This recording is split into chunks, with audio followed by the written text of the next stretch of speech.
Daniel Padilla ipinakilala na ang bagong girlfriend niya. Laman na naman ng social media ngayon si Daniel Padilla.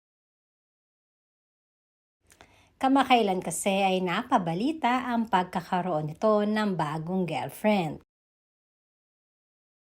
At madami nga ang nahihigwagahan kung sino nga ba ang bago niyang pinagbubuhusan ng panahon ngayon pagkatapos ng kanyang naging breakup kay Catherine Bernardo.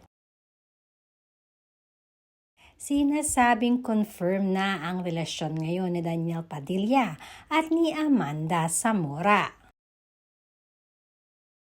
Subalit sino nga ba si Amanda Zamora?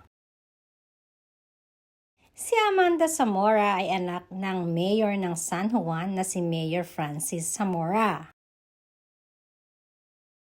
Isa siyang model at matatandaang sumali ito noon sa Pinoy Big Brother Connect 2021 na hindi naman pinalad na manalo at kaagad ding na-evict.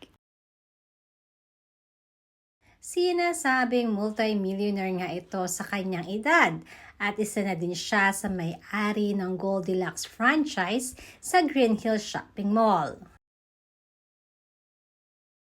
Madami ang nagsasabi na naka-jackpot na naman si Daniel dito. Dahil mayaman na ay may itsura din naman ang girl. Hati naman ang reaksyon ng iba. May nagsasabi at nagpapasalamat na sa wakas di umano ay may matitigil ng mangulit kay Catherine Bernardo.